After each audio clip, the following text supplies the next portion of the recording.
Hebrew పత్రికలో మనం చాలాసార్లు ఒక మంచి మాట చదువుకుంటాం. ఆ మాటలో ఉన్న అర్థాన్ని, పరమార్థాన్ని ధ్యానిద్దాం. హెబ్రీలకు రాసిన పత్రిక 12వ అధ్యాయము మొదటి 3 వచనాలు దయచేసి బైబిల్ తెచ్చిన వారందరూ దయచేసి బైబిల్ ఓపెన్ చేయండి. హెబ్రీలకు రాసిన పత్రిక 12వ అధ్యాయము ఏమంటే మొదటి 3 వచనాలు చదువుదాం. ఇంత గొప్ప సాక్షి సమూహము మేఘము వలె మనలను ఆవరించి ఉన్నందున మనము కూడా, మనల్ని ఇంక్లూడ్ చేస్తున్నాడు. మనము వాక్యం చదువుతున్న మనము, ఈరోజు వాక్యం వింటున్న మనము కూడా, మనము అనగానే మిమ్మల్ని అందులో ఇంక్లూడ్ చేసుకోవాలి. బైబిల్ అలాగా నాకు చెబుతున్నాడు దేవుడు అన్నట్టుగా చదివినా, అన్నట్టుగా విన్నా, అప్పుడు మాత్రమే దేవుడు అర్థమవుతాడు. ఇంత పెద్ద గొప్ప సాక్షి సమూహము మేఘము వలె మనలను ఆవరించి ఉన్నందున మనము కూడా ప్రతి భారమును సులువుగా చిక్కులు పెట్టు పాపమును విడిచిపెట్టి, ఏమంటే అక్కడ మీరు అవి రెండు పదాలు, ప్రతి భారమును అని అక్కడ ఒక కామా ఉంటుంది చూడండి, ఉందా బైబిల్లో? అలా చదవాలి, అలా చూడాలి. అంటే ఇప్పుడు ఈ భక్తుల సాక్షి సమూహం, ఎవరి ఇక్కడ వచ్చిన సాక్షి సమూహం ఎవరు అంటే, మీరు 11వ అధ్యాయం మొత్తం చదువుకోవాలి. 11వ అధ్యాయంలో మొదటి నుంచి విశ్వాసం అంటే ఏంటో అర్థం చెప్పి, మొట్టమొదటి విశ్వాస అయిన భూమి మీద నీతిమంతుడైన హెబేలు మొదలుకొని నీతిమంతుల జాబితా అంతా కూడా దేవుడు రాయించుకుంటూ వచ్చాడు. అందరివి కాదు, కొందరివి పౌలు గారితో దేవుడు రాయించాడు. ఇకపోతే అందులో అబ్రహాం వస్తారు, ఇసాకు వస్తారు, యాకోబు గారు వస్తారు, స్టెఫన్ వస్తారు. ఏమంటే భక్తులందరూ, దేవుడి కొరకు బ్రతికిన వాళ్ళందరూ వస్తారు. మోషే వస్తాడు, ఇసాకు వచ్చాడు, యాకోబు వచ్చాడు, న్యాయాధిపతులు వచ్చారు. ఏమంటే రాహాబు అని వేషి వచ్చింది. చాలా మంది దరిద్రులు ఉన్నారని వాళ్ళ పేర్లు రాయకపోయినా దరిద్రులు అని కొంతమంది పేర్లు రాశాడు. చాలా మంది భక్తులు, అంటే ఆయా తరాలలో, జాగ్రత్తగా వినండి, ఆయా తరాలలో దేవుడిని నమ్మి, దేవుడి వాక్యాన్ని నమ్మి వాళ్ళ జీవితాలను పనంగా పెట్టిన వారే భక్తులు.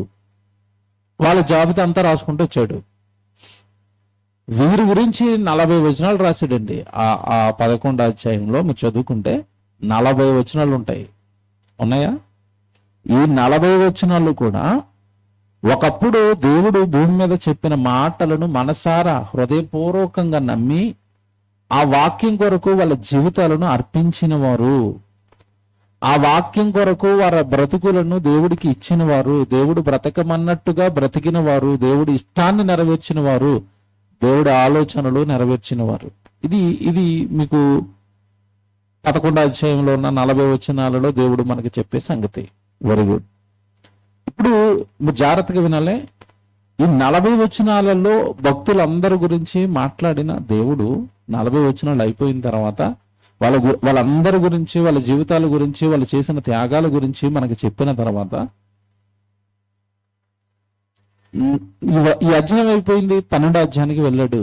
వెళుతూ వాళ్ళందరినీ ఒక పదంతో మనకి ఏమని పోల్చాడు అంటే, ఎంత గొప్ప సాక్షి సమూహం అంటే, ఈ భక్తులందరూ కూడా ఒక సమూహంగా ఏర్పడి వాళ్ళు ఒక సాక్ష్యం ఇస్తున్నారట. ఎంత బాగా చెప్పాడు చూడండి. ఈ భక్తులందరూ కూడా ఒక సమూహంగా ఏర్పడ్డారట, ఒక గుంపుగా ఏర్పడ్డారట. ఈ సాక్షి సమూహం మన మీద సాక్ష్యం పలుకుతారట, దేవుడి గురించి మనకేదో చెబుతారట. అదేనా 12వ వచనం ప్రారంభంలో మీరు చదువుకున్నారు. ఇంత గొప్ప సాక్షి సమూహము మేఘము వలె మనలను ఆవరించింది అంటే అర్థం ఏంటంటే, ఏమంటే అప్పుడప్పుడు చూడండి, ఎండలో బాగా ఏమంటే మనం మండిపోతున్నప్పుడు, ఎండ మండిపోతున్నప్పుడు సడన్ గా మేఘం వచ్చింది అనుకోండి, ప్రాణానికి ఎలాగుంటది?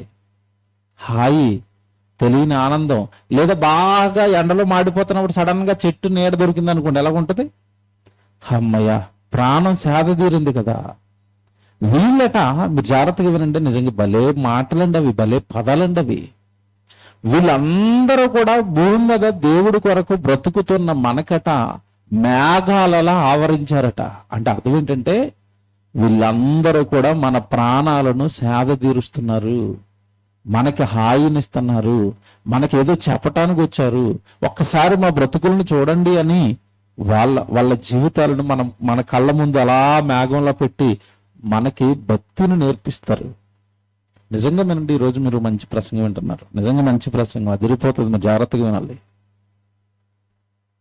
ఈ సాక్షి సమూహం అంతా కూడా మేఘాల విశ్వాసులందరినీ కూడా ఆవరించిందట. వాళ్ళందరినీ ఒకసారి చూడండి అని జ్ఞాపకం చేశాడు పౌలు గారు.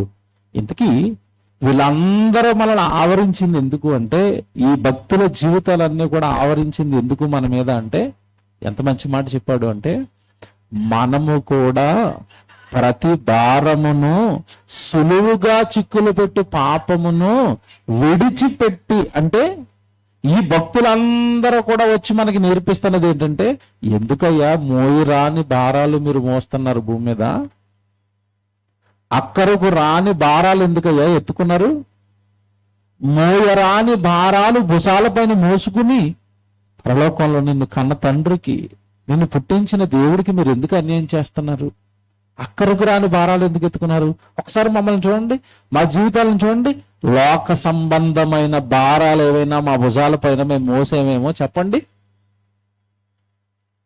అబ్రహాం భుజాల పైన లోక సంబంధమైన భారాలు ఏమైనా ఉన్నాయా? లేవు. మోసే భుజాల పైన ఏమైనా ఉన్నాయా? లేవు. భక్తుల జాబితా అంతా మీరు చూడండి, వారు శరీర సంబంధమైనవి కానీ ఈ లోక సంబంధమైనవి కానీ భారాలలో వాళ్ళు చిక్కుకోలేదు. అలా చిక్కుకున్న వాళ్ళని అసలు దేవుడు భక్తుడు అని కూడా అనలేదు. చిక్కుకున్న వాళ్ళు అందరిని ఏమన్నాడు తెలుసా? భక్తిహీనులు, మార్గం తప్పారు అన్నట్టు. ఇకపోతే ఈ మేఘంలాగా ఉన్న వీళ్ళందరూ కూడా, సమూహంలాగా ఉన్న వీళ్ళందరూ కూడా, ఈ భక్తులందరూ కూడా జాగ్రత్తగా వినండి, మేఘంలో మనల్ని ఆవరించింది మనం ఎక్కడైనా భారాలలో ఇరుక్కుంటామేమోనని ఒకటి. రెండు, సులువుగా చిక్కులు పెట్టే పాపాలలో మనం పడిపోకుండా వాళ్ళ జీవితాలు మనకి పాఠాలు నేర్పుతాయట. రెండు. ఇది అయిపోయిందా? ఇక్కడితో అవలేదండి. ప్రతి భారమును సులువుగా చిక్కులు పెట్టు పాపమును మీరు విడిచిపెట్టి, నెక్స్ట్ చూడండి, విశ్వాసమునకు కర్తయు దానిని కొనసాగించువాడునైనా యేసు వైపు మీరు చూడడానికి వీళ్ళు మీకు సాక్షులు. వాళ్ళ జీవితం అంతా, వాళ్ళ చూపంతా దేవుని వైపు ఉంది తప్ప, యేసు వైపు ఉంది తప్ప లోకం వైపు లేదు. ఎంత మంచి సాక్ష్యాలు ఇస్తారు వీళ్ళు అంటే చెప్తాను. ఈరోజు ఒక్క భక్తుడిని పరిచయం చేస్తానండి. నిజంగా మనం చాలా సంవత్సరాలుగా ఆయన గురించి మనం చదువుకున్నాం, కానీ ఇలాగ ఈ సందర్భంలో ఆయన జీవితాన్ని కనుక మనం ఆలోచిస్తే నిజం కదండి, నేనెంత దూరంగా ఉండిపోయిన ఆయనలా బ్రతకడానికని ఏమంటే ఎక్కడో మన భక్తి జీవితాన్ని మనం ఈరోజు ప్రశ్నించుకుంటాం. ప్రశ్న వస్తుంది.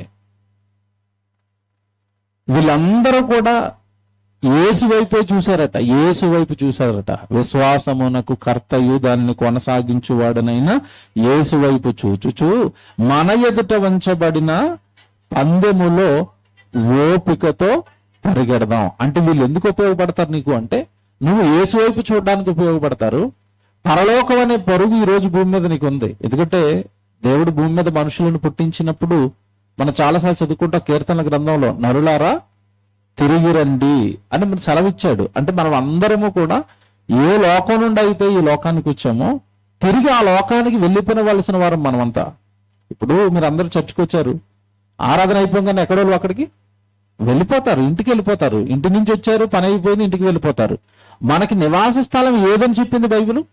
ప్రభువా తరతరముల నుండి మాకు నివాస స్థలము నీవే. కీర్తనల గ్రంథం 90వ అధ్యాయము 1వ వచనంలో ఈ మాట ఉంటది. తరతరముల నుండి మాకు నివాస స్థలము నీవే అంటే అర్థం ఏంటంటే, దేవుడు ఈ భూమి మీదకి మనుషులు పంపిస్తున్నప్పుడే ఎక్కడ నుండి లోకానికి వెళ్ళారో మర్చిపోతారేమోనని మీ నివాస స్థలం, మీరున్న చోటు, మీరు వెళ్ళిన చోటు, మీ ప్రారంభం ఈ లోకం కాదు పరలోకం అని చెప్పేశాడు. ఇప్పుడు జాగ్రత్తగా ఆలోచించండి. పరలోకం నుండి దేవుడి యొక్క నివాస స్థలంలో నుండి ఈ లోకానికి వచ్చిన మనిషి ఈ లోకంలో 60-70 ఏళ్ల ఈ జీవితం దేవుడు ఎందుకు ఇచ్చాడు, ఈ ఆయుష్కాలం అంటే తండ్రిని మహిమపరచటానికి, తండ్రి పని చేయడానికి, తండ్రి ఉన్నాడు అని ప్రపంచానికి చెప్పటానికి, తండ్రి యొక్క కీర్తి, తండ్రి యొక్క ఘనత ఈ ప్రపంచానికి నీ దేహంతో చాటటానికి నీకు ఈ బ్రతికిచ్చాడు, ఈ జీవితం ఇచ్చాడు. ఇచ్చిన దేవుడు ఇచ్చిన కొద్ది కాలానికి మానవుడు ఏమైపోయాడు అంటే ఈ రంగురంగుల లోకాన్ని చూశాడు, అందమైన ఈ లోకాన్ని చూశాడు. ఈ లోకములో, లోకపు ఆశలలో, ఈ లోకపు ఆశల వలన పుట్టిన భారాలలో ఇరుక్కుపోయి పరలోకంలో ఉన్న కన్న తండ్రి ఇష్టాలను నెరవేర్చని వాడిగా మిగిలిపోయాడు. వాళ్ళందరికీ మమ్మల్ని చూడండి, మా జీవితాలను చూడండి అని ఈ భక్తుల సమూహం అంతా వచ్చి సాక్ష్యం ఇస్తారట. మీరు మమ్మల్ని చూడండి, మేము బ్రతికిన బ్రతుకు విధానం చూడండి, అలా మీరు బ్రతికితే చాలు అని ఈ భక్త సమూహం అంతా కూడా సాక్ష్యం ఇస్తారట. ఏమండి, ఈ మధ్యకాలంలో క్రైస్తవ్యంలో సాక్ష్యాలు వినబడతాయి, మీకు తెలియదు కాదు. ఎలాంటి సాక్ష్యాలు వినబడతాయి? ఎలాంటి సాక్ష్యాలు వినబడతాయి? పర్సనల్గా వాళ్ళకి ఏదో జరుగుతుంది, మేలు జరుగుతుంది, అది చెప్తారు సాక్ష్యంగా. ఏమన్నా నేను ప్రభులోనికి రాకమునుపండి నాకు ఒక పెద్ద రోగం ఉండేదండి, ప్రభులోనికి వచ్చిన తర్వాత 6 నెలలకే తగ్గిపోయిందండి, సాక్ష్యం. ఏమండి, ఇంకా మరీ దారుణమైన చెప్పుకోవడానికి కూడా సిగ్గు కలిగించే సాక్ష్యాలు కూడా చెప్తున్నారు ఈ మధ్యకాలంలో. ఒకప్పుడు నాకు జుట్టు ఊడిపోయేదండి, ప్రభులోనికి వచ్చిన తర్వాత జుట్టు మొలిచింది అంటున్నాడు ఒక ఆయన. చూసారా మన వాళ్ళ సాక్ష్యాలు ఏ రేంజ్కి దిగజారిపోయినాయి చూడండి. అంటే జుట్టు గురించి సాక్ష్యం, రోగం గురించి సాక్ష్యం, ఏవో అసలు వాళ్ళ నోటికి వస్తే ఏది పడితే ఆ చెప్తారు. ఈ మధ్యకాలం మనం నవ్వుకున్నాను నేను. ఒక ఆవిడ అప్పడాల కంపెనీ పెట్టిందట. ఏమంటే ఒక అక్క సాక్ష్యం చెప్తుంది, నేను ప్రభులోనికి రాకమునుకున్న అప్పడాలు అమ్ముడయ్యాయి కదండి, ప్రభులోనికి వచ్చిన తర్వాత దేవుడు బాగా నా బిజినెస్ జరిగిస్తున్నాడు, అప్పడాలు వెంటనే ఎండిపోతాయి ప్రభులోనికి వచ్చిన తర్వాత అంటుంది. అప్పడాలు ఎండిపోతున్నాయట. చూసారా, ఇలాంటివి వింటున్నప్పుడు అండి అసలు ఈ క్రైస్తవుల ప్రభు నమ్మారా? అసలు ప్రభు అసలు బైబిల్ ఏమైనా చదువుతున్నారా? ఆయన శిలువ యాగవెక్కడ? ఆయన నమ్మి వీళ్ళు చెప్తున్న సిల్లి కబుర్లు ఎక్కడ? అసలు ఏంటండి క్రైస్తవం ఎటుపోతుందని బాధేస్తూ ఉంటది. ఈరోజు వీళ్ళు కూడా సాక్ష్యం చెప్తున్నారు. ఇంత గొప్ప సాక్షి సమూహము అంటే సాక్ష్యం చెప్పడానికి వచ్చారు వాళ్ళండి. ఈ రోజు మన భక్తులు చెప్తున్నట్టుగా సాక్ష్యాలు చెప్పరు, వాళ్ళ జీవితాన్ని పనంగా పెట్టి సాక్ష్యం చెప్తారు. మైకుల ముందు సాక్ష్యాలు చెప్తారు, ఆ మైకు తీసేసిన తర్వాత ఈ సాక్ష్యం చెప్పిన వాళ్ళు ఎక్కడ ఉన్నారో కూడా కనపడరు. నేను చాలాసార్లు చెప్పాను, నేను స్టూడెంట్గా ఉండి మీకులాగా విశ్వాసగా ఉండి వాక్యం నేర్చుకుంటూ సువార్త చేస్తున్న కాలంలో ఎక్కడ పబ్లిక్ మీటింగ్స్ అయిపోయినండి, పెద్ద పెద్ద మీటింగ్స్ మాకు సరౌండింగ్లో ఎక్కడ జరుగుతున్నాయని మాకు తెలిసినా సరే మన మీటింగ్ సత్యవాక్యానికి సంబంధించిన కరపత్రాలు పంచడానికో, లేదంటే అప్పట్లో మనిషికి మరణమే ముగింప, మనిషి జన్మ ఎందుకని మన దగ్గర ట్రాక్స్ ఉండేవి, అవి పంచడానికో వెళ్ళిపోయే వాళ్ళం. మేము ఖాళీగా ఉండేవాళ్ళం కాదు. అలా వెళ్ళిపోతున్న క్రమంలో మరి మీటింగ్ మధ్యలో వెళ్ళిపోయి మీటింగ్ జరుగుతుంది, మధ్యలో పంచితే డిస్టర్బెన్స్ బాగోదు అన్నట్టుగా కూర్చొని ఉన్నాం. చివరిలో మీటింగ్ అయిపోయిన తర్వాత పంచుదామని పటంజరులోనో నాకు తెలిసి ఆర్సీపురంలో జరిగిందండి ఇది మీటింగ్, పెద్ద మీటింగ్. అందులో సాక్ష్యం చెప్పడానికి మీకు తెలుసు సినిమా యాక్టర్ ఒక ఆయన ఉంటాడు, పొట్టుగా ఉంటాడు, పొట్టు వీరయ్య అని, మీకు గుర్తుందా? ఆయన క్రైస్తవులు సాక్ష్యాలకు వాడుకుంటున్నారు ఈ మధ్యకాలంలో. ఆయన వచ్చాడు దానికి, ఆయన సాక్ష్యం ప్రత్యేక సాక్ష్యం అని ఆయన్ని పెట్టారు. తర్వాత ఆ స్థానికంగా ఒక అక్క ఉందట, ఆవిడ ఎప్పుడు కూడా ఏ పెద్ద మీటింగ్ జరిగినా సరే ఆవిడ సాక్ష్యం ఉంటుందట. ఆవిడని తీసుకొచ్చారు. వింటున్నాను ఇవన్నీ, కుర్చీలో కూర్చొని ఒక 4-3 వెళ్ళే ఉండి పంచడానికి వింటున్నాం ఇవన్నీ. అక్క చెప్పిన సాక్ష్యం ఏంటంటే ఆయన చివరి రోజు వస్తాడట స్పెషల్ గెస్ట్ పొట్టు వీరయ్య గారు. ముందు రోజు ఈవిడికి ఇచ్చేసారు. అక్కడ వాక్యం తక్కువ అండి, ఈవిడికే సుమారు 45 నిమిషాలు 40 నిమిషాలు కేటాయించారండి ఈవిడ సాక్ష్యానికే. ఈవిడ చెప్పటం, అక్కడ మ్యూజిక్ వేయటం, ఈవిడ చెప్పటం, అక్కడ మ్యూజిక్ వేయటం, ఆ మ్యూజిక్ కి జనం వేయటం, ఇయే సాక్ష్యం. ఇంతకీ ఏం చెప్పింది అంటే కంక్లూజన్, మీకు 40 నిమిషాలు చెప్పలేం కదా, 40 నిమిషాల్లో అసలు సారం ఏంటంటే, నేను ప్రభులోనికి రాకమునుపు మంచిదాన్ని కాదు, చాలా చెడ్డదాన్ని, కోపంగా ఉండేదాన్ని, అరిచేదాన్ని, కొట్టేదాన్ని, తిట్టేదాన్ని. అలాగే మా ఆయన కూడా అసలు మంచోడు కాదు, తాగుబోతూ తిరిగిపోతూ. నేను ముందు ప్రభులోనికి వెళ్ళాను, నేను మారిపోయాను, నేను చాలా మంచిదాన్ని అయిపోయాను. వెంటనే త్రాగుబోతైన నా భర్తను నేను మార్చేసుకున్నాను. అక్కలారా మీరెందుకు మార్చుకోరు, నా సాక్ష్యం వినండి అన్నది. ఇక్కడ వరకు బాగుంది.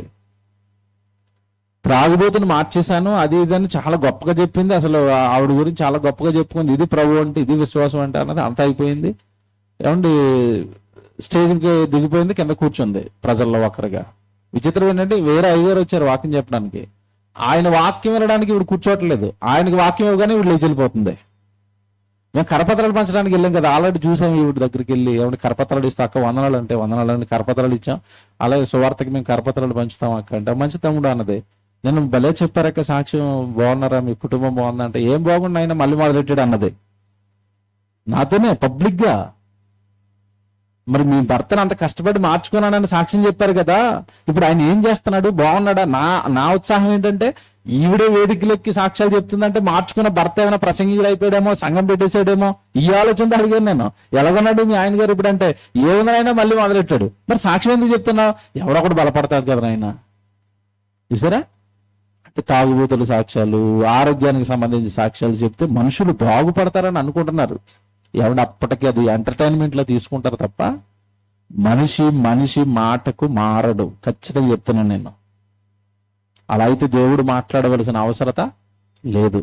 మనిషిని మార్చేది కేవలం వాక్యం మాత్రమే. అందుకే బైబిల్ ఏముంటదంటే వినుట వలన విశ్వాసము కలుగును. ఏం వినాలి? ఏది పెడితే అది కాదు. వినుట క్రీస్తుని గూర్చిన మాట. అంటే నువ్వు ఎవరి గురించి, ఏమంటే ఒక వ్యక్తి మారాలి అంటే నువ్వు అక్కడ ఎవరి గురించి చెప్పాలి? క్రీస్తుని గురించి చెప్పు, మనుషులు మారతారు. నీ చరిత్ర చెప్తే ఏమంటే ఆ చరిత్ర వెనకాల ఉన్న లూప్ హోల్స్ వెతుకుతారు, ఆ చరిత్ర వెనకాల ఉన్న చీకటి కోణాలు ఎదుగుతారు, మొత్తం బట్టబయలైపోతాయి. అవన్నీ మనకెందుకు అవి? ప్రభు గురించి చెప్పండి. ఆయనలో ఏముంటది? తప్పుడు ఆలోచనలు కానీ తప్పుడు కోణాలు కానీ ఆయన జీవితంలో ఏముంటాయి? ఈరోజు శత్రువులు సైతం యేసుప్రభువుల గురించి మాట్లాడాలంటే ఆచితూచి మాట్లాడతారు. అది ఆయన జీవితం, ఆయన క్యారెక్టర్. కనుక దేవుని పిల్లలారా, సాక్ష్యం అంటే ఏమండి మన పర్సనల్ సాక్ష్యాలు చెప్పటం కాదు, ప్రభుని గురించి చెప్పాలి. లేదా ప్రభువులో బ్రతికిన ఇదిగో వీళ్ళు చెప్తారు ఈరోజు సాక్ష్యం. ఇంత గొప్ప సాక్షి సమూహము మనకు సాక్ష్యం చెబుతుందట. ఈ సాక్ష్యంతో మనం సులువుగా చిక్కులు పెట్టే పాపాన్ని నుండి బయటకు వస్తామట, ప్రతి భారాన్ని విడిచిపెడతామట, ఏమంటే యేసు వైపు చూస్తామట, పరుగు పందెంలో ఓపికతో పరిగెడతామట. ఇదంతా ఓకేనండి. ఇప్పుడు ఉంటది అసలు మాట. మీరు అక్కడ చదవాలి. ఇప్పుడు అసలు మాట ఉంది చూడండి, జాగ్రత్తగా చూడండి.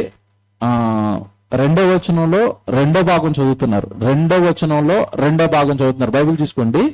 ఆయన తన ఎదుట ఉంచబడిన ఆనందము కొరకై అవమానమును నిర్లక్ష్య పెట్టి సిలువను సహించి దేవుని సింహాసనము యొక్క కుడి పార్శ్వమున ఆసీనుడైపోయాడు.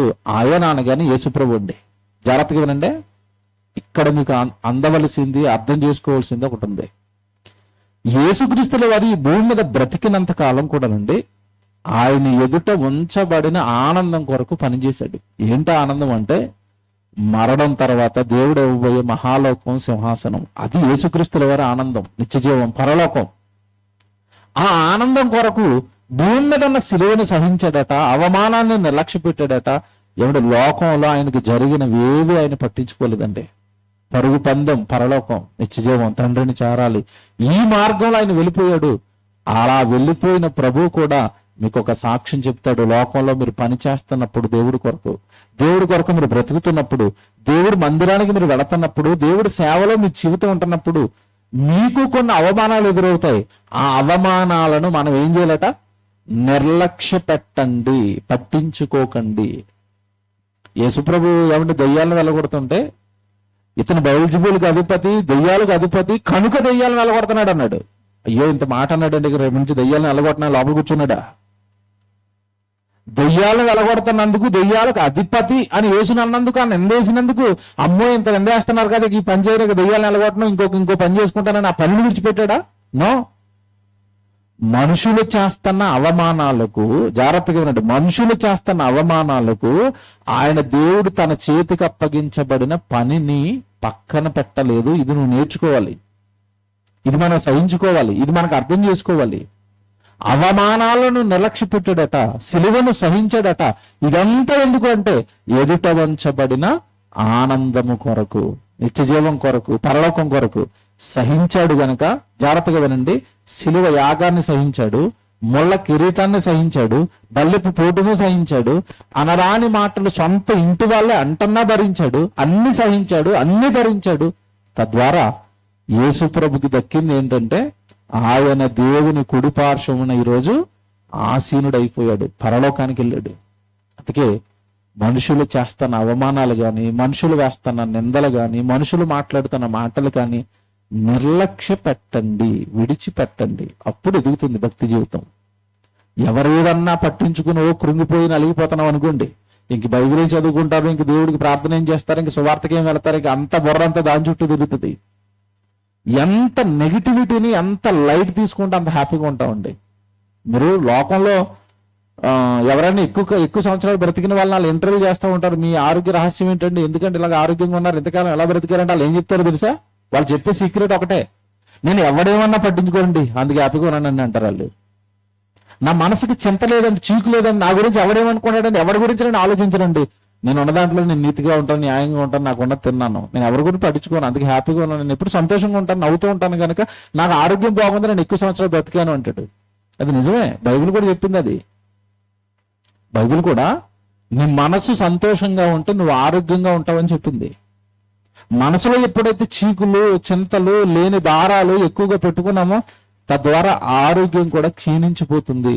మనసు సంతోషంగా ఉండాలి, ఆనందంగా ఉండాలి. అది ఇచ్చేది ఒకటే దేవుడి పని అండి.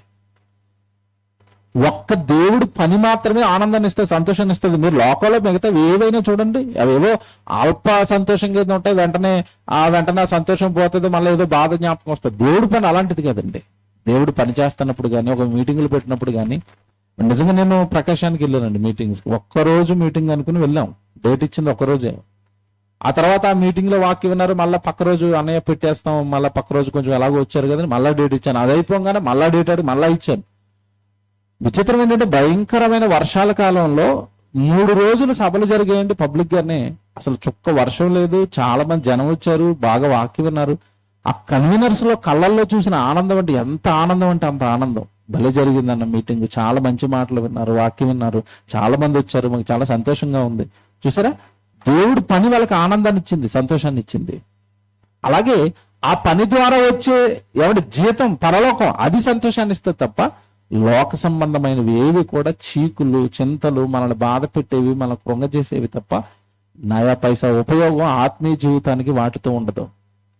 ఇప్పుడు ఈ యేసుక్రీస్తుల వారు తన ఎదుట ఉంచబడిన బహుమానం లేదా ఆనందం కొరకు అవమానాన్ని నిర్లక్ష్య పెట్టి సిలువను సహించి దేవుని సింహాసనం మీదగా ఆయన వెళ్ళిపోయాడు. ఇప్పుడు 3వ వచనం జాగ్రత్త చదవండి, మన గురించి చెప్తాడు. మన గురించి ఈ వచనం ఒక జీవితాన్ని పరిచయం చేస్తుంది. ఇప్పుడు మనకి ఈ వచనమే ఒక జీవితాన్ని పరిచయం చేస్తుంది. మీరు అలసట పడకయు. దేవుడి కొరకు బ్రతుకుతున్నప్పుడు మనకి ఏముండకూడదట, అలసిపోకూడదు, అలసట ఉండకూడదు. దేవుడు పని చేస్తున్నావా, దేవుడు పని చేస్తున్నప్పుడు 1 నెల చేస్తారు హుషారుగా, 2వ నెల, 3వ నెల, 4వ నెల హుషారు కాస్త ఏమండి, కారు స్పీడ్గా వెళ్తున్నప్పుడు మీటర్ ఏమో అలా పైకి లేస్తుంది, ఎక్సలేటర్ తీయంగానే మీటర్ ఏమైపోద్ది, ఇలా కిందకి వెనక్కి వెళ్తూ ఉంటది. అలా వెళ్ళిపోతూ ఉంటే చాలా మంది భక్తి జీవితాలు ఆరంభంలో అసలు సూర్యుల్లా కనబడతారండి. ఆరంభంలో సూర్యుల్లా కనబడతారు. ఇక ఏవైనా లేదు, అది చేద్దాం, ఇది చేద్దాం, అలా చేద్దాం, ఇలా చేద్దాం, దేవుడి కోసం అవి చేద్దాం, ఇవి చేద్దాం, కొద్ది కాలానికి చల్లగా చప్పగా. అంటే ఏం జరిగింది ఇక్కడ అంటే, ఒకదాని జాగ్రత్తగా వినండి, ఒక పని దొరికింది, చేశారు, కాస్త అలసట వచ్చింది, 2వ పని అలసట, 3వ పని అలసట, పని మీద పని, పని మీద పని, పని మీద పని, దేవుడి పని ఎక్కువగా రాగానే చాలా మందిలో అలసట వస్తుంది, అలసిపోతున్నారట, విసిగిపోతున్నారట. ఈ అలసట, విసుగు కేవలం దేవుడి పని దగ్గరే వస్తుందండి. దేవుడి పనిలోనే అలసట అంటారు, దేవుడి పనిలోనే విసుగు అంటారు. నేను మాట్లాడుతున్నాను, మన సొంత పనులు ఉంటాయి, సొంత ఉద్యోగాలు ఉంటాయి, అలసిపోతున్నానని, విసిగిపోతున్నానని ఎవరైనా అంటారా? ఎప్పటి నుంచి చేస్తున్నారండి బాబా ఉద్యోగాలు? ప్రతిరోజు బాక్స్ వండుకుని హ్యాపీగా నవ్వుకుంటూ డ్యూటీకి వెళ్ళిపోతారు. అలా ప్రతిరోజు దేవుడి పనికి రండి అంటే బాగా ఆలోచించండి. అదేదో పెద్ద భారం లాగా, అదేదో నేను ఒక్కడనే లాగా ఏదో కష్టపడిపోతాను అన్నట్టుగా, మొహంలో ఏవో తెలియని విసుగు, అలసట కొట్టొచ్చినట్టుగా కనబడిపోద్ది. 1-2 వారాలు తర్వాత మీరు ఒక పాట వింటారండి. నిజంగా నేను ఇలాంటి మనుషులు కూడా ఉంటారని ఆశ్చర్యపోయాను. నిజంగానండి, బైబిల్ చదువుకుంటున్నప్పుడు ఆ మాట నాకు కనబడగానే నిజంగానండి కళ్ళు చెమర్చేయండి. దేవుడు అంటున్నాడు, ఒకరోజు ఒక జాతితో మీరు విందురుగాని రాబోయే రోజుల్లో, ఒరే నేను మీకు భారమైపోయానా అని మాట్లాడాడు, ప్రశ్నించాడు. వాళ్ళు ఆ రోజు దేవుడి పక్షాన్ని విసుక్కుంటున్నారు. ఆ విసుక్కుంటున్న వాళ్ళందరి గురించి అన్నాడండి, నేను మీకు భారం అయిపోయానా, నేను మీకు భారం అయ్యానా, నా పని మీకు భారమైందా, నా ధర్మశాస్త్రం మీకు భారమైందా అంటాడు. అంటే ఇప్పుడు ఈరోజు ఏమంటే లోకం మొత్తానికి భారం అయిపోయింది ఒక్క దేవుడినండి. పిల్లల భారం అని అనరు, ఉద్యోగం భారం అని అనరు, వాళ్ళ సొంత పనులు భారమని అనరు, వాళ్ళ సొంత సంతోషాలు భారమని అనరు. ఒక్క దేవుడి పని ఏమంటే ఒక్కటి ఎక్స్ట్రా చెప్పామంటే మాకు భారం అయిపోతుంది. ఏమంటే మీటింగ్ తర్వాత మీటింగ్ 2-3 మీటింగ్లు వరుసగా పెట్టామనుకోండి, అస్తమాను మీటింగ్లు అంటున్నారండి, మాకు రావడానికి భారం అయిపోతుంది, అక్కడ డబ్బులు ఇవ్వడానికి. ఏమిటి దేవుడు ఎందుకు భారం అయిపోతున్నాడు? అన్నినేమో ఆనందంగా ఉంటున్నాయి, దేవుడు భారం అవుతున్నాడా? చాలా దారుణం కదండి ఇది.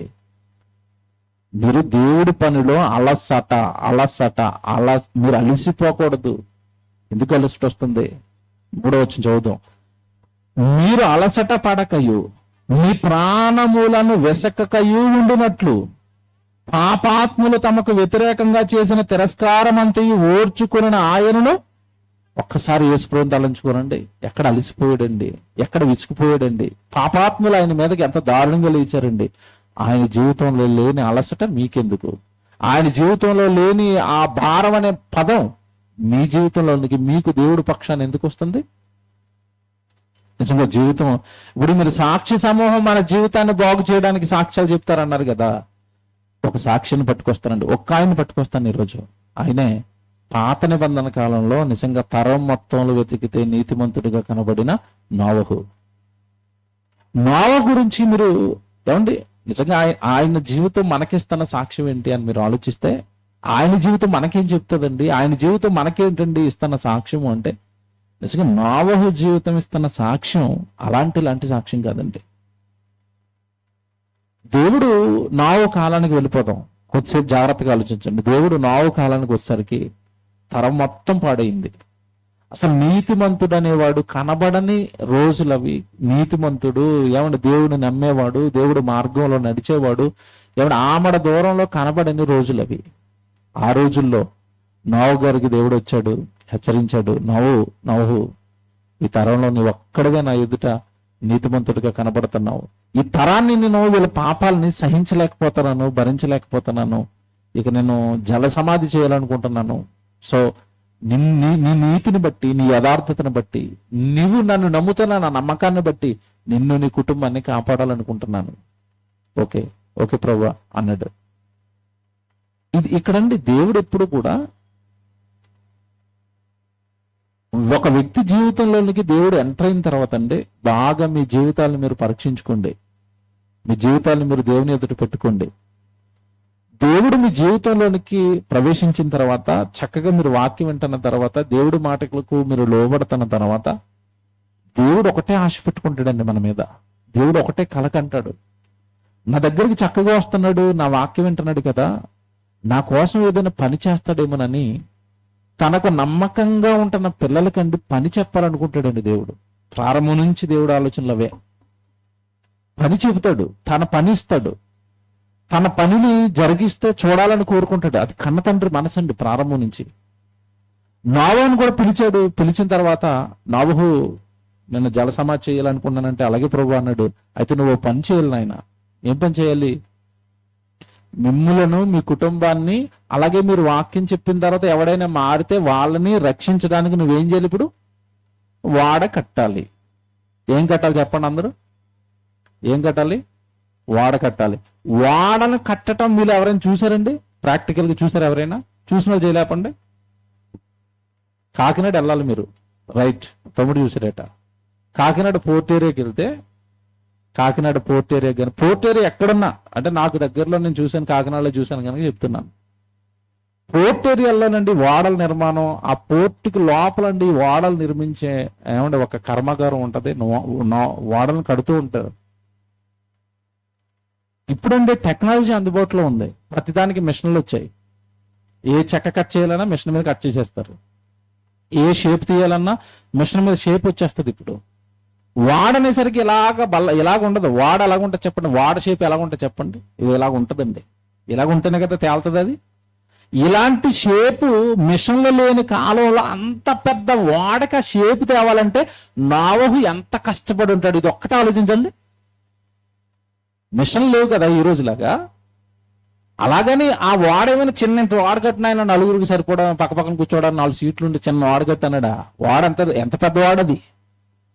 భూమి మీద ఉన్న జీవరాశులు అన్నిటిలో కూడా 2 చొప్పున ఆ వాడలో పట్టేంత వాడ కట్టాలి. మీరు బాగా ఆలోచించండి.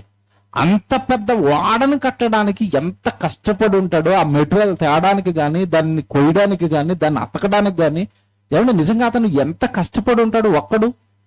బాగా ఆలోచించాలి. పోనేదో దేవుడు చెప్పాడు. ఏమంటే దేవుడు కూడా మరి వాడను కట్టమన్నప్పుడు ఎలా పడితే అలా కట్టడానికి కుదరదు. దేవుడు చాలా స్ట్రిక్ట్గా ఉంటాడు అన్నట్లో. దానికి కిటికీలు ఎక్కడ ఉండాలి, దానికి డోర్లు ఎక్కడ ఉండాలి, ఎన్ని అరలు ఉండాలి, ఎంత ఎత్తు ఉండాలి, ఏ చెక్కతో కట్టాలి, మళ్ళీ ఆయన చెప్పినట్టే కట్టాలి. నీ ఇష్టం వచ్చినట్టు కట్టినా కుదరదు. క్రైస్తవ్యంలో అండి మనోళ్ళు చాలా మంది ఒకప్పుడు ఇశ్రాయేలు పర్ణశాలల పండగ చేశారని మనోళ్ళు దాని పేరు మార్చి గుడారాల పండగని చేస్తారు. వీళ్ళు చేశారు పండగ మేము చేస్తామని, వాళ్ళ పర్ణశాలల పండగ చేశారని దాన్ని కాపీ కొట్టి గుడారాల పండగ చేశారు. విచిత్రం ఏంటంటే పర్ణశాలల పండుగ చేయాలనుకున్నప్పుడు ఆ పర్ణశాలలు కట్టడానికి, ఆ పాకలు కట్టడానికి ఏ ఆకులు కావాలో కరెక్ట్ గా దేవుడు చెప్పాడు, ఆ ఆకులే వాడాలి. విచిత్రం ఏంటంటే ఇప్పుడు భారతదేశంలో దేవుడు చెప్పిన ఒక్క ఆకు దొరకదు. అక్కడ ఆయన చెప్పిన ఒక్క ఆకు కూడా దొరకదు వీళ్ళకి. ఆ ఆకులు దొరక్కి వీళ్ళు ఏం చేస్తారంటే తాటాకులతోనూ కొబ్బరాకులతోనే వేస్తారు వీళ్ళు. అలాగే వేస్తావు. దేవుడు చేయమన్నట్టుగా పర్ణశాలల పండుగ చేస్తానంటే ఆయన చెప్పిన ఆకులతో నువ్వు పర్ణశాలలు కట్టాలి. అంటే అడ్జస్ట్మెంట్ అనమాట. దేవుడి దగ్గర అలా అడ్జస్ట్మెంట్లు కుదరదు. నీకు ఇష్టం వచ్చినట్టుగా వాడని కడతానంటే కుదరదు. ఇంకోటి చెప్పనా, ఇంకోటి అడుగుతాను ప్రశ్న ఇక్కడ మీకు. నోవహు గారిని దేవుడు వాడ కట్టమన్నప్పుడు అంతకు ముందు ఏమైనా వాళ్ళ కంపెనీ ఉందా నోవహు గారికి ఈజీగా కట్టేయడానికి? ఉందా?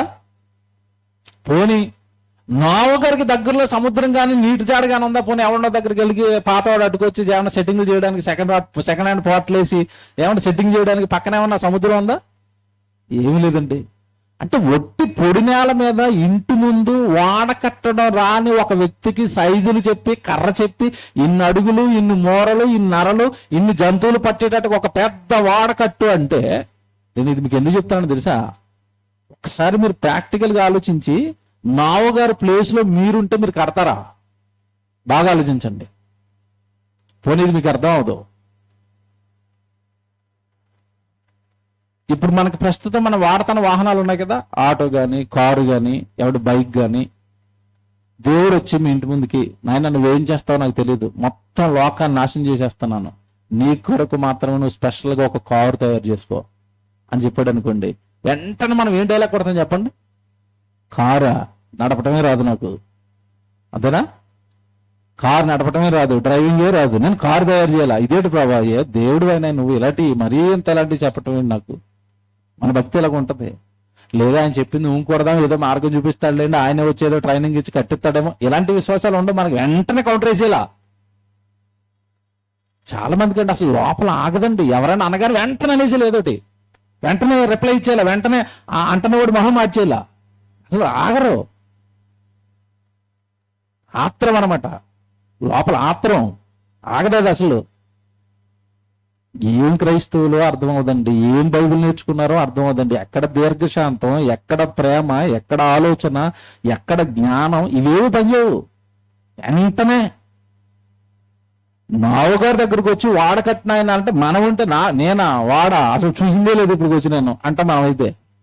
అలాగే ప్రభువా, అలాగే మీరు మీరు మీరు చెప్పారంటే నాకు రానప్పుడు మీకు ఏదో సాయం చేస్తారు కదా, మీ సాయంతో నేను కట్టేస్తానులే. నిజంగా ఎంత మంచోడండి నోవహు.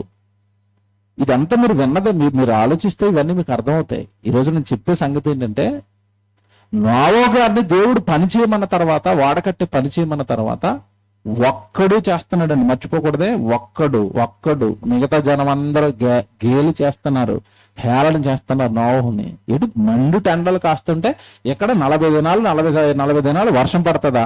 ఆ వర్షానికి ఇల్లులన్నీ కులిపోతాయా? నీ వాడ మాత్రం పైకి లేచిపోద్ది. అబ్బబ్బబ్బ బలిగొన్నా నోవహు, ఎవరు చెప్పారు ఈ కథ నీకు అని గేలి చేస్తున్నారు, ఆ రోజు హేళన చేస్తున్నారు. ఇందాక మాట చదివించారు మీకు. యేసుక్రీస్తుల వారి గురించి మాట్లాడుతూ ముందున్న బహుమానము కొరకై ఆయన అవమానమును ఏం చేశాడట? నిర్లక్ష్య పెట్టాడు. నోవహు అదే జాబితాలోనికి వస్తాడు. ఎవడేమంటానే పట్టించుకోవట్లేదండి. దేవుడు చెప్పింది మాత్రం చెప్పినట్టుగా చేసుకుంటూ వెళ్ళిపోతున్నాడు. అదే నోవహు జీవితం మనకు నేర్పుతున్న పాఠం. 11వ అధ్యాయానికి రండి ఒకసారి. 11వ అధ్యాయానికి 7వ వచనం ఒకసారి చదవండి. నోవహు గురించి 11వ అధ్యాయము 7వ వచనం. హెబ్రీయులకు రాసిన పత్రిక 11వ అధ్యాయం 7వ వచనం. విశ్వాసమును బట్టి నోవహు అది వరకు చూడని సంగతులను గూర్చి దేవుని చేత హెచ్చరింపబడి. చూసారు ఈ పదం ఎలా రాశాడో, అది వరకు చూడని సంగతులట. అంటే నోవహు గారికి జలప్రళయం కానీ, జలం కానీ, అండ్ అలా ప్రళయంగా అతని ఇంటి ముందుకు రావడం కానీ, వాడను కానీ ఇవేవి చూసిన దాఖలాలు లేవట. అది వరకు ఆయన వినని సంగతులట, చూడని సంగతులట. ఈ జలప్రళయం కానీ, వాడ కట్టడం కానీ ఎంత నోవహు గారికి ఏం తెలియదండి. ఎంటీ ఏదో చిన్న వ్యవసాయం పని చేసుకుంటూ తన కుటుంబాన్ని పోషించుకుంటూ దేవుడి కోసం బ్రతికేస్తున్నాడు అంతే. అలాంటి వ్యక్తికి అది వరకు చూడని సంగతులు గూర్చి నోవహు హెచ్చరింపబడి భయభక్తులు గలవాడై తన ఇంటి వారి రక్షణ కొరకు ఒక వాడను సిద్ధము చేసెను. చూసారా, తన ఇంటి వారి రక్షణ కొరకు ఒక వాడను సిద్ధం చేశాడు, వాడను కట్టాడు, వాడను చేశాడు. బాగుంది. ఇక్కడ విషయం ఏంటంటే నోవహు గారు కేవలం వాడను కట్టే ఒక్క పని కదండి. జాగ్రత్తగా వినండి, ఇక్కడి నుంచి జాగ్రత్తగా వినండి ప్రసంగం. దేవుడు నోవహుకి కేవలం వాడ కట్టే ఒక్క పనే చెప్పలేదు. ఒక పక్క వాడ కడుతూ ఉండాలి, మరో పక్క ఈ వాడలోనికి చాలా రకాల జంతువులు వస్తాయి. ఆ జంతువులన్నిటికీ కావలసిన ఆహారాన్ని కూడా ఈయన సిద్ధం చేయాలి. ఆదికాండానికి వెళ్దాం, ఓ మంచి మాట చూపిస్తాను. ఆదికాండం 6వ అధ్యాయానికి రండి. ఆదికాండం 6వ అధ్యాయము 21వ వచనం చూద్దాం.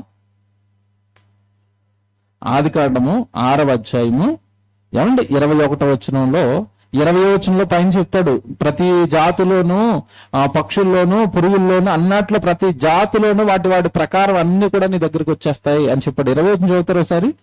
నీవు వాటిని బ్రతికించి ఉంచుకొనుటకై వేటిని చాలా రకాల జీవులు వస్తాయి. జాగ్రత్తగా వినండి, చాలా రకాలు వచ్చేస్తాయి. అందులో ఏనుగు వస్తుంది, పులి వస్తుంది, మేక వస్తుంది, నక్క వస్తుంది, కుక్క వస్తుంది, ఏమన్నా ఆవు వస్తుంది, ఏమన్నా ఇంకా మీరు మీ కళ్ళ ముందు ఉన్న జంతువులు ఉన్నాయి కదా, ఒక పంది వచ్చేస్తుంది. ఇప్పుడు నేను అడుగుతున్నది ఏంటంటే, ఈ అన్నిటికి ఒకే ఆహారం తింటాయి ఇవన్నీ? బాగా ఆలోచించుకోండి. ఇప్పుడు మేక వేసిన ఆహారం పులికి వేస్తానంటే తింటదా? మేక ఆకులేసాడండి, ఏమండి నేను కొంచెం మరి నీకు మాంసాహారం వెళ్ళిపోతానని 4 రోజులు కొంచెం ఆకలి తినేయని పులికి ఆకలేసాడు అనుకోండి, ఏం తినేస్తుంది? అంతే కదా, అది ఏమండి మాంసం కావాలి దానికి. నోవహు గారు వాడలోనికి వచ్చిన ప్రతి జంతువుకి అవసరమైన ఆహారాన్ని వాటిని బ్రతికించడానికి సిద్ధం చేయాలట. మన ఇంటికి వస్తే 4 ఎక్స్ట్రా మనుషులు వచ్చారు అనుకోండి, ఒక రోజుకి పర్వాలేదు, 2 రోజులకు పర్వాలేదు, 3 రోజులకి ఆడపిల్లలు కిచెన్ లో అలవాటు చేస్తారండి. గిన్నెలు ఎగురుతూ ఉంటాయి, సౌండ్లు వస్తూ ఉంటాయి. అంటే అర్థం ఏంటంటే వాళ్ళు చెప్పలేక నువ్వు చెప్పు త్వరగా వెళ్ళిపో, మనం వండలేకపోతున్నాం మేము. మనిషికి మనిషి వండలేడు, అతను ఏం తింటాడో అన్ని తెలుసు. పోనీ ఏం వేసినా తింటాడండి. ఇంటికి వచ్చిన అతను అతిథి ఆర్డర్ లేడు కదా, చికెన్ బిర్యానీ చేయి, మటన్ బిర్యానీ చేయి అంటాడా? నువ్వు ఏది పెట్టినా తింటాడు.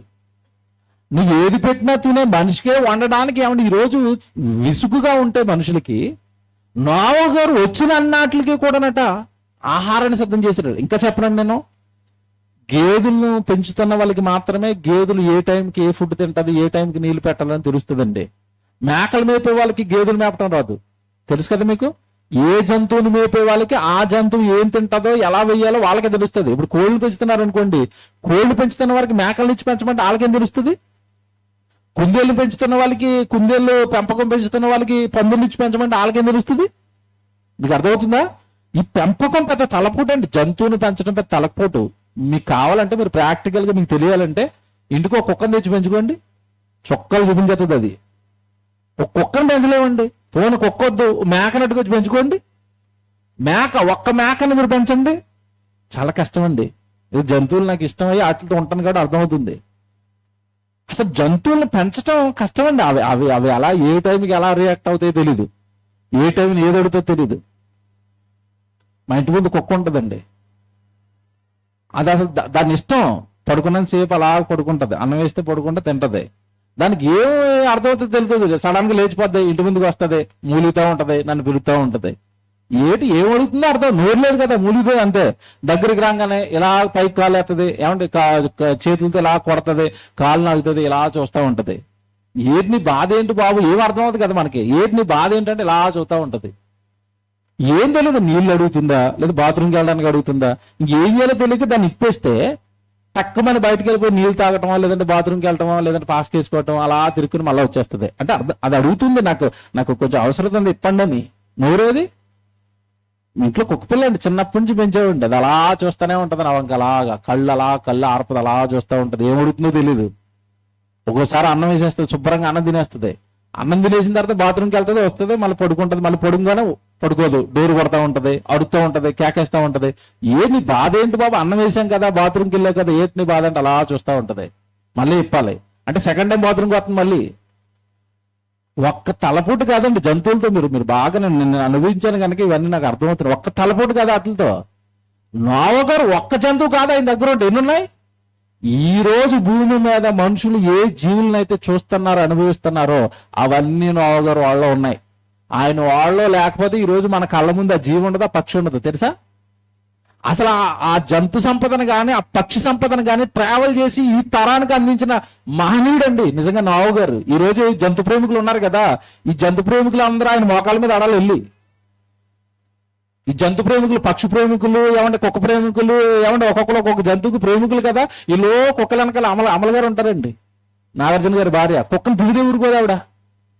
నువ్వు అర్జెంట్గా వెళ్ళి నోవహు గారి కాలు మీద పడాలి. నీ కుక్కలు వచ్చినాయంటే కుక్కలు పెంచింది ఆయన, అక్కడ జలప్రలయంలో చచ్చిపోకుండా.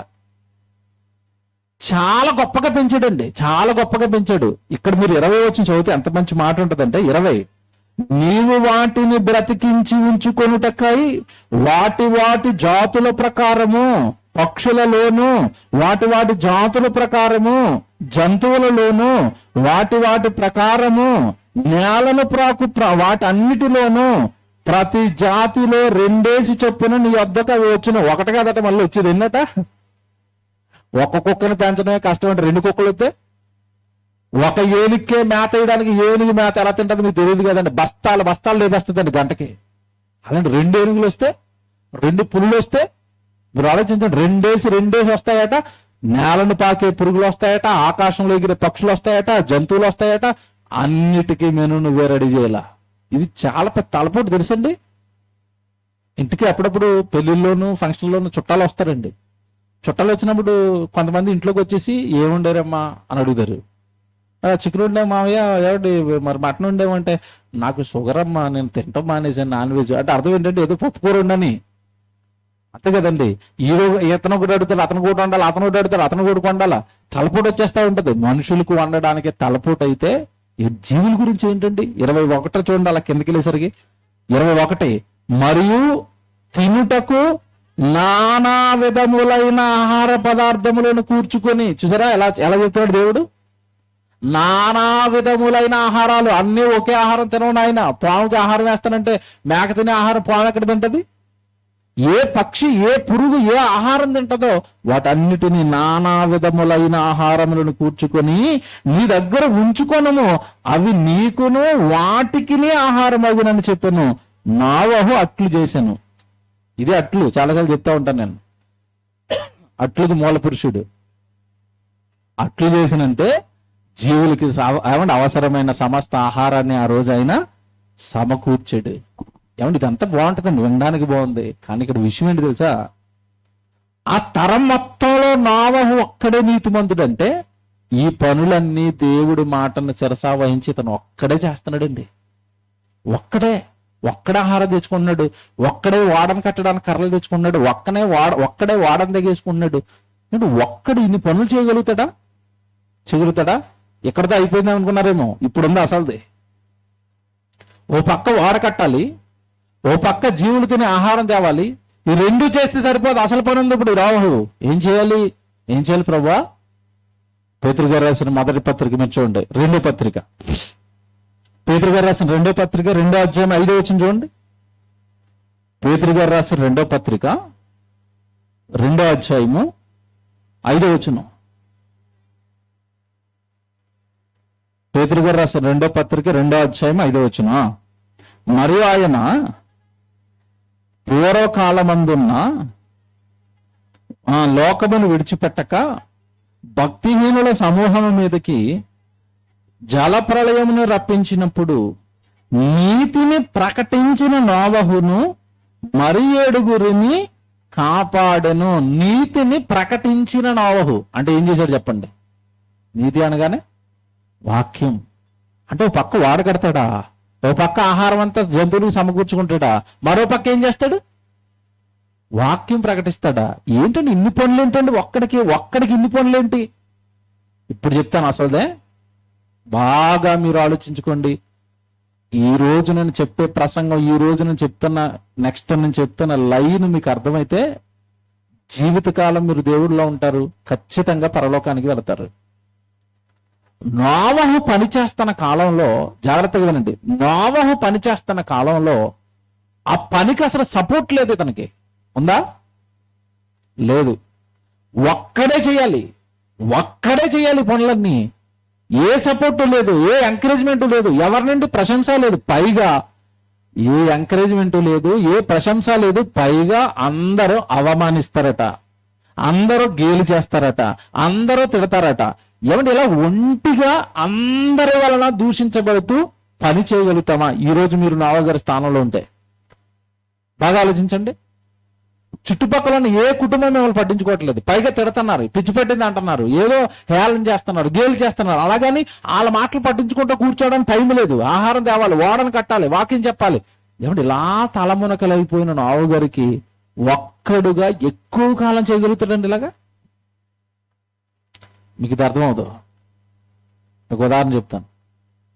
చాలా మంది వాక్యం చెప్పడానికి మేము విజయాన్నతో తిరిగిన తొలినాళ్ళలోనండి, అక్కడ ప్రసంగం లేనివారు వేడికిపోయేవారు. అన్నయ్య మా ప్రాంతాల్లో మేము రీసెర్చ్ సెంటర్ పెట్టేస్తాం అనగానే ఆయన పెట్టాను ఆయన అనేవాడు.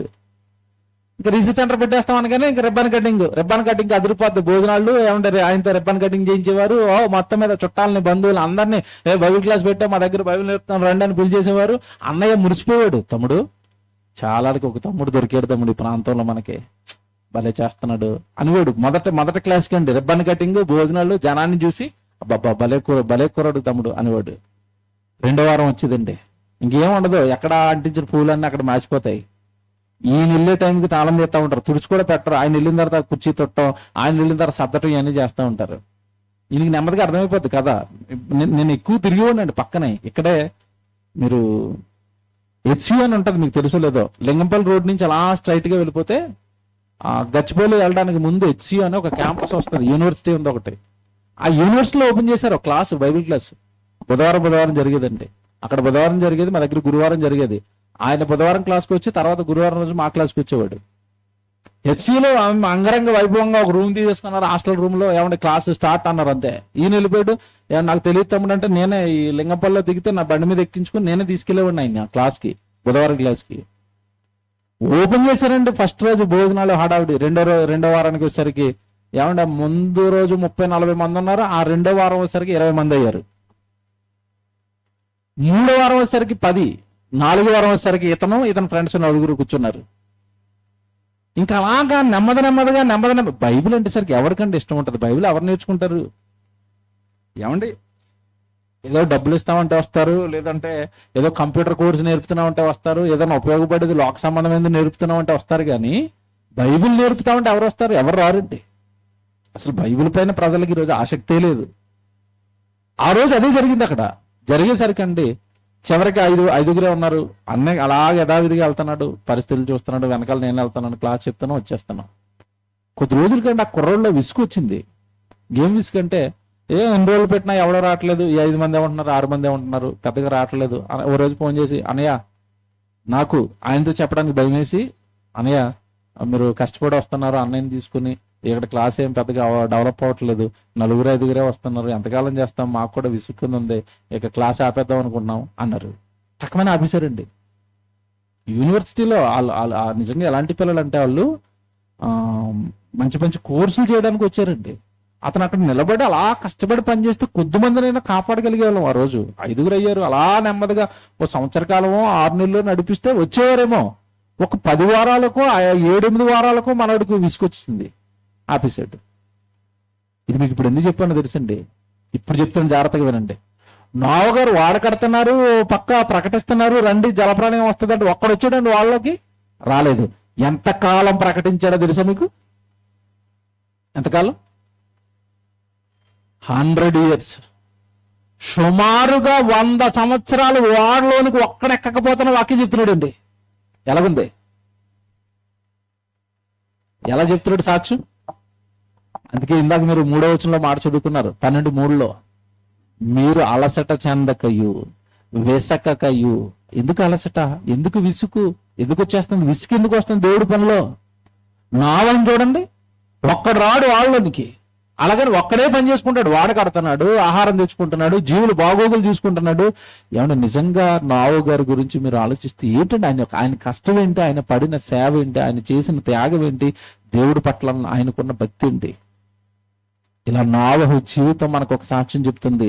ఏంటా సాక్ష్యం అంటే, నీ పనిని ఎవరు పట్టించుకున్నా పట్టించుకోకపోయినా దేవుడు నీ చేతికి ఏ పని అప్పగిస్తాడో అది చేసుకుంటూ వెళ్ళు. లోకంలో ఏమంటే కొంచెం మంచి ఐడియాలజీ ఉన్న వాళ్ళు ఒక మాట మాట్లాడతారండి. అప్పుడప్పుడు లోకస్తులు బెటర్ అనిపిస్తుంది. పని చేయండి, ఫలితాన్ని ఆశించకండి. తెలుసా ఇది స్లోగనం? పని చేయండి, ఫలితాన్ని మాత్రం ఆశించకండి. ఎందుకు ఫలితాన్ని ఆశించొద్దు అంటారు తెలుసండి? మీ దృష్టి ఫలితం మీదకి వెళ్ళింది అనుకోండి, పని పాడైపోద్ది. సో నువ్వు ఫోకస్డ్గా పని చేసుకుంటూ వెళ్ళంతే, ఫలితంతో నీకేం సంబంధం? ఏమంటే దేవుడిలోనికి మనం పని చేసుకుంటూ వెళ్తున్నప్పుడు ఆ పనిని వాడుకునేది దేవుడే, ఆ పనిని వృద్ధి చేసేది దేవుడే, ఆ పనిని దేవుడికి అవసరమైతే ఆత్మలు రక్షించుకోవడానికి ఆ పనిని వాడుకునేది దేవుడు. మనకేం సంబంధం అండి? ఫలితంతో మనకేం సంబంధం? రిజల్ట్తో మనకేం సంబంధం? నావు గారు అదే క్యారెక్టర్ అండి. దేవుడు చేయమన్నాడు, చేస్తాను. ఎవడో రావట్లేదు, నాకెందుకు? ఎవడు రాకపోతే ఆయన చెప్పమన్నాడు, 100 కాదు 200 కాదు 300 సంవత్సరాలు చెప్పమన్నా వాక్యం చెప్తాను అంటే అలసట ఉందా దేవుడి పనిలో? లేదు. ఇంకోటి చెప్పనా ఇక్కడ మీకు, సహజంగా మనిషి మనసు ఎక్కడ దెబ్బతింటది అంటేనండి, పని చేస్తున్నప్పుడు పక్కోళ్ళ నుంచి సపోర్ట్ రావట్లేదు అనుకోండి, ఎదుగో ఇలా చేస్తున్నాం కానీ ఎవరు మనల్ని పట్టించుకోవట్లేదు. ఎవరు పట్టించుకోవాలి? నిన్ను ఎవరు పట్టించుకోవాలి? మనుషులు పట్టించుకోవాలని చేస్తున్నావా? మనుషులు పరలోకం ఇస్తారా? మనుషులు నీకు ఏమైనా చేస్తారా? ఎవరు నిన్ను పట్టించుకోవాలి? దేవుడు కదా నిన్ను పట్టించుకోవాల్సింది. నీ పని దగ్గర జీతం ఇచ్చేది దేవుడు కదా, నీకు పరలోకం ఇచ్చేది దేవుడు కదా. మరి లోక సంబంధమైన మనుషుల ఆలోచనలో, మనుషుల మాటలతోనో, పని విషయంలో, దేవుడి సన్నిధి విషయంలో, ప్రార్థనల విషయంలో ఎందుకు మనం కృంగిపోవాలి? ఎవరండి మనల్ని పట్టించుకునేది? పని చేసుకుంటూ వెళ్ళండి, ఫలితం వెనకాల పరిగెట్టుకుంటూ వస్తుంది, దేవుడు ఇస్తాడు. నీ దృష్టి ఫలితం మీదకి వెళ్ళిందా పని పాడైపోద్ది. పని మీద దృష్టి ఉండదుగా. దేవుని పిల్లలారా, ప్రతి జీవితం బైబిల్లో ఇప్పుడు ఎబ్రీ పత్రిక 11వ అధ్యాయంలో మీరు చదువుకున్న ప్రతి భక్తుడి జీవితం కూడానండి ఒక్కొక్క సాక్ష్యం చెప్తుందండి. ఈయన నావు గారు చెప్పిన సాక్ష్యం ఒకటి ఈరోజు, అదే అబ్రహాం గారి జీవితం ధ్యానించారనుకోండి, ఆయన మరొక సాక్ష్యం చెప్తాడు. అలాగే మోషే గారి జీవితాన్ని ధ్యానించారనుకోండి, ఆయన మరొక సాక్ష్యం చెప్తాడు. వీళ్ళందరూ కూడా భూమి మీద నువ్వు ప్రత్యక్షంగా దేవుడి పనిలో నీ జీవితం నిలబెట్టుకోవడానికి అవసరమైన సాక్ష్యాలు చెప్తున్నారు. నన్ను చూడండి, ఒక్కసారి నన్ను చూడండి అంటున్నాడు నావహు. నా పని చూడండి, నేను దేవుడి కొరకు పడ్డ కష్టాలు చూడండి. ఎవరు పట్టించుకోకపోయినా, మనుషులను పట్టించుకోకుండా దేవుడి యందే లక్ష్యం పెట్టి, దేవుని యందే గురి పెట్టి నేను చేసిన సువార్త కార్యక్రమాలు చూడండి. నావు గారు అండి, ఏమి సాక్ష్యం అండి అది? ఎలాంటి సాక్ష్యం అండి? ఒకసారి నావు గారి జ్ఞాపకం వస్తే విసుగు వస్తుంది మనకి. నావు గారి జ్ఞాపకం వస్తే అలసట వస్తుందా? నావు గారి జ్ఞాపకం వస్తే వాళ్ళు పట్టించుకోవట్లేదు, వీళ్ళు పట్టించుకోవట్లేదు అన్న ఆలోచనలు వస్తాయా? ఏవి రావండి, ఏవి రావు. కనుక భక్తుల జీవితం ఇస్తున్న సాక్ష్యం ఒకటే, నీ జీవితం ప్రభువులో నిలబెట్టుకోవడానికి మమ్మల్ని చూసుకోండి. ఒకసారి మేఘంలో ఆవరించారట. నావు గారిని చూస్తే ఒకటే, మరొక ఆయన చూస్తే మరొకటి, మరొక ఆయన చూస్తే మరొకటి, మరొక ఆయన చూస్తే మరొకటి. వాళ్ళ జీవితాలండి దేవుడిలో ఎంత బాగున్నాయో జీవితాలతో సాక్ష్యాలు చెప్తున్నారు వాళ్ళు, మాటలతో కాదు. కనుక వాళ్ళ త్యాగాలు, వాళ్ళ పనులు, వాళ్ళ భక్తి, వాళ్ళ విశ్వాసము, వాళ్ళ ఆత్మీయత మన కళ్ళ ముందు ఉండాలి. వాళ్ళని సాక్ష్యంగా పెట్టుకుని మనము అలా బ్రతకాలి. మనం అలా దేవుళ్ళు ఎదగడానికి ప్రయత్నించాలి. అంతే తప్పండి లోక సంబంధమైన భారాలలో, లోక సంబంధమైన ఇరుకులలో, లోక సంబంధమైన సులువుగా చిక్కులు పెట్టే పాపాలలో మన జీవితం పడిపోకుండా భక్తులను బట్టి కాపాడుకోవాలి.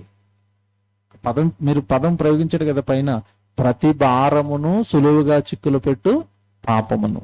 ఏ భారం మోస్తున్నారు ఈరోజు మనుషులు అంటే, తలకు మించిన భారాలు ఎత్తుకున్నారండి. అందుకే దేవుడికి దూరం అవుతూ ఉంటారు. ఎందుకమ్మా దేవుడి దగ్గర రావట్లేదంటే, ఉద్యోగం చెప్తారు, ఏదో పని చెప్తారు, ఆ ఉద్యోగము పని నాకు భారం అయిపోయింది అంటే ఎంత భారం అయిపోయింది అంటే అది చివరికి దేవుడిని దూరం చేసి అంత భారం అయిపోయింది. నేను అడుగుతున్నాను, దేవుడికి నిన్ను దూరం చేసి అంత భారమైన పని ఎత్తుకుని అంత భారమైన కష్టం ఎత్తుకుని నువ్వు సాధించేది ఏంటి అసలు లోకంలో? దేవుడు లేకుండా ఉద్యోగం చేసో, దేవుడు లేకుండా డబ్బు సంపాదించో, దేవుడు లేకుండా నువ్వేదో ఎదిగిపోయో, నువ్వు లోకంలో అసలు సాధించేది ఏదంటున్నాను? ఏం సాధించడానికి అవన్నీ? సో ఎప్పుడు కూడా మీ జీవితాన్ని ఎలా ప్రణాళిక వేసుకోవాలి, ఎలా వేసుకోవాలి అంటే మీరు చేస్తున్న పనా, మీరు చేస్తున్న ఉద్యోగమా, మీరు ఏదైనా లోకంలో మీరు ఏది చేసుకుంటున్నారో అది దేవుడి పనికి మీ ఆత్మీయ జీవితానికి దూరం ఏమంటే మిమ్మల్ని నాశనం చేసేదిగా అది ఉండకూడదు. దేవుడికి దూరం చేసేదిగా అది ఉండకూడదు. దేవుడికి మిమ్మల్ని దూరం చేసేది ఎందుకంటే అది మీకు ఎందుకు చెప్పండి? మీ కష్టం వస్తే అది కాపాడుతుందా? కరోనా అలాంటి ప్రళయం వస్తే మీ ఆత్మ అనేది మీ శరీరాన్ని కాపాడుతుందా? మీ ఆరోగ్యాన్ని అది కాపాడుతుందా? అంతిమంగా మీ ఆత్మనేమైనా అది కాపాడుతుందా? డబ్బు కాపాడుతుందా? ఉద్యోగం కాపాడుతుందా? జనం కాపాడతారా? బంధువులు కాపాడతారా? ఏదండి ఈరోజు మనల్ని కాపాడేది? దేవుడు కదా, నీకు సర్వం దేవుడు కదా, నువ్వు దేవుడు చేయాలి కదా నీకు ఏది చేసినా. అలాంటప్పుడు దేవుడికి నిన్ను దూరం చేసేవి నీ జీవితంలో ఎందుకు పెంచుకుంటున్నావు? ప్రతి భారమును విడిచిపెట్టండి. యేసు చెప్పింది అదే కదా, ప్రయాసపడి భారము మోసుకొని చున్న సమస్త జనులారా నా యొద్దకు రండి, నేను మీకు విశ్రాంతినిస్తాను. వదిలేమన్నాడు. మనం ఏంటంటే పెంచుకుంటూ పోతున్నారు రోజు రోజుకి. తగ్గించుకుంటూ ప్రభులో ఎక్కువగా పెంచుకోవాల్సింది పోయి ప్రభులో తగ్గించి లోకంలో పెంచుకుంటున్నారు. చాలా పొరపాటు చేస్తున్నారండి. మీరే మరణం తర్వాత బాధపడతారు. ఎందుకు ఇవి ఎత్తుకున్నాను, ఎందుకు పనికిరాని ఎత్తుకున్నాను అని చాలా బాధపడిపోతారు. చివరికి మాట చదివిస్తాను, సొలొమోను గారు చెప్పింది చెప్పి ముగించేస్తాను. ప్రసంగి గ్రంథం 5వ అధ్యాయం చూడండి. ప్రసంగి గ్రంథం 5వ అధ్యాయము 15వ వచనం చూద్దాం. ప్రసంగి గ్రంథం 5వ అధ్యాయము 15వ వచనం. వాడు ఏ ప్రకారముగా తల్లి గర్భము నుండి వచ్చినో ఆ ప్రకారముగానే తాను వచ్చినట్లే దిగంబరిగా మరలా పోవును. ఎలాగ వచ్చాడో అలాగ వెళ్ళిపోతాడట, ఏం పట్టుకుని వెళ్ళడట. తర్వాత చూడండి, తాను ప్రయాసపడి చేసుకుని దానిలో ఏదైనా చేత పట్టుకుని పోడు, అతడు వచ్చిన ప్రకారముగానే మరలా పోవును. ఈ పదం చూడండి. ఇప్పుడు తర్వాత ఏముంది అక్కడ? గాలికి ప్రయాసపడి సంపాదించిన దాని వలన వానికి లాభమేమి? ఏమండి, ఈ భూమి మీద పడతాన ఈ భారాలు, ఈ కష్టాలు, ఈ కన్నీళ్లు, వీటన్నిటిని సొలొమోను గారు ఏమంటున్నారో తెలుసా? గాలికి ప్రయాసపడినట్టుగా ప్రయాసపడుతున్నారట. ఇది మీకు అర్థమైందో లేదో? బ్రదర్ మీరు ఏం చేస్తున్నారంటే, బాగా ఉద్యోగం చేస్తున్నారు బ్రదర్, బాగా సంపాదించారంటే, ఏం సంపాదించారంటే ఒక 4 బస్తాలు గాలి సంపాదించారు అన్నాడు అనుకోండి. మా ఇంటి నిండా మొత్తం గాలి బస్తాలే ఉన్నాయి. మీకు తెలుసో మరి, నేను మా ఇంటి నిండా మొత్తం బస్తా మీద బస్తా అన్ని గాలి బస్తాలు పేర్చుకున్నాను, మరి నేను చాలా ధనవంతుని అన్నారు అనుకోండి. ఆ మాటలు మాట్లాడుతున్నవాడు మీకు ఎలా కనపడతాడు చెప్పండి? ఇంత వెరుబోగులో డేట్రా, గాలి సంపాదించుకున్నావా? బస్తాల్లో గాలి నింపుకుని ఇంట్లో పెట్టుకున్నావా? గాలి లేదని గాలి నింపుకున్నావా? సొలొమోను అంటున్నాడు, ఈ లోకంలోనండి దేవుడిని విడిచిపెట్టి లోకంలో పడిపోయిన వాళ్ళందరూనట గాలిని సంపాదించుకోవడానికి ప్రయాసపడుతున్నారట. ఎంత అమాయకుడో! గాలి కోసం నేను డ్యూటీకి వెళ్తున్నాను అన్నవాడు ఎంత అమాయకుడో! దేవుడిని విడిచిపెట్టి లోకంలో నేను ఏదో సంపాదిస్తాను అన్నవాడు కూడా అంతే అమాయకుడండి. ఉపయోగం లేని దానికోసం, గాలి కోసం ప్రయాసపడటం ఏంటండి? గాలిని సంపాదించుకోవటం ఏంటండి? అలాగే అక్కడక్కరాని ఆస్తిని సంపాదించుకుని దేవుడిని పెట్టి నేను ఏదో చేస్తానని అంటాం ఏంటండి? ఇదేంటండి ఇది? అసలు విచిత్రంగా సొలొమోనుకు బుర్రపాడైపోయింది. అందుకే ఆ పదప్రయోగం ఎలా చేశారంటే, ఒకడు గాలికి ప్రయాసపడినట్టుగా, వారే నాయన గాలి కోసం సంపాదనకి వెళ్ళాను అన్నవాడు ఎంత అజ్ఞానమో, ఎంత బుద్ధి లేని వాడో, దేవుడిని విడిచిపెట్టి నేను ఏదో సంపాదిస్తున్నాను అన్నవాడు కూడా అంతే అజ్ఞాని అన్నాడు. ఏం తెచ్చాము, ఏం పట్టుకుని వెళ్తాము? దేవుడు పని కదా పట్టుకుని వెళ్ళాల్సింది, దేవుడు సేవ కదా పట్టుకుని వెళ్లాల్సింది, దేవుడి కార్యక్రమాలు కదా పట్టుకుని వెళ్లాల్సింది, దేవుడి ఆత్మలను కదా నువ్వు పట్టుకుని వెళ్లాల్సింది. పరలోకానికి ఏం పట్టుకుని వెళ్దామని ఏ ప్రయాసపడుతున్నావు? ఏం ఉపయోగం వాటి వల్ల? దేవుని పిల్లారా, ఈ భక్తులు అందరూ కూడా వీటినండి ఈజీగా తీసిపారేశారండి. నావు గారు నాకు దేవుడు పనండి, నీకు ఏ పని వద్దండి అన్నాడు. అబ్రాహాం గారు దేవుడు పనండి, నాకేం వద్దండి. మోషే గారికి ఇచ్చిన ఆఫర్ ఎలాంటిదో తెలుసు కదా? ఐగుప్తు ధనం సింహాసనం ఆఫర్ చేస్తే వద్దు, నేను ఈ ప్రజలతో శ్రమలు పడతాను, ఏమొద్దు మాకు లోకంలో ఏమొద్దు. అబ్రాహాంకి ఏకంగా ఏమంటే దేశాన్ని ఇచ్చేస్తే పిల్లల్ని ఎక్కడ పెంచాడు తెలుసండి? గుడారాలేసి పెంచాడు. అబ్రాహాం గురించి ఆలోచిస్తే మతిపోయిందండి నాకు. ఒక దేశాన్ని సంపదగా ఇచ్చిన తర్వాత ఏమంటే మనమైతే ఏం చేస్తామంటే చైనాడు గోడ కట్టినట్టు మొత్తం మీద ఇటుకలు కట్టేసేవాళ్ళు మన చుట్టూ. అంతే కదా. ఇప్పుడు మనకి ఏమన్నా 4 సెంట్లు 5 సెంట్లో ఉంటాయి చిన్న చిన్న ముక్కలు, దాన్ని ఏం చేస్తాం చెప్పండి మనం? కాంక్రీట్ వేసి మరి ఎవడో రాయి జరపకుండా చుట్టూ కాంక్రీట్ వేసి కట్టేలా. 4 సెంట్లకి నువ్వు కాంక్రీట్ వేసేస్తే అబ్రహాం గారికి దేశాన్ని ఇచ్చినందుకు చుట్టూ చైనా వాడు గోడ కట్టినాడు. గోడ కట్టేస్తాం బాబు ఇస్సాక్ గారు నువ్వేం చేస్తావు నాకు తెలియదు, పనులను చూడండి ఆయన దేవుడు మనకి దేశాన్ని ఇచ్చాడు చుట్టూ గోడ కట్టేసుకుందాం అన్నాడు. మీ అబ్రహాం యాకోబు కూడా అదే చెప్పు, యాకోబు సంతానాన్ని కూడా అదే చెప్పు, మన దేశం ఇది ఎవరిని రానేవద్దు కంచేసేద్దాం చుట్టూ గోడ కట్టేద్దాం అన్నారు వాళ్ళు. అసలు ఏటోనండి వాళ్ళకి అసలు ఈ లోకం మీద ఆశ గాని భూముల మీద యావ గాని అసలు ఏముంటదండి. అందుకే దేవుడు ఏమన్నాడు తెలుసండి, బైబిల్లో మాట ఉంటుంది, మీరు ఎప్పుడైనా పట్టుకున్నారు లేదా అది. వాళ్ళు లోకంలో ఉన్నవి ఏవి ఆశించలేదు గనక నేను అబ్రహాము దేవుడను ఇస్సాకు దేవుడను యాకోబు దేవుడను అని అనిపించుకొనుటకు నేను సిగ్గుపడలేదు.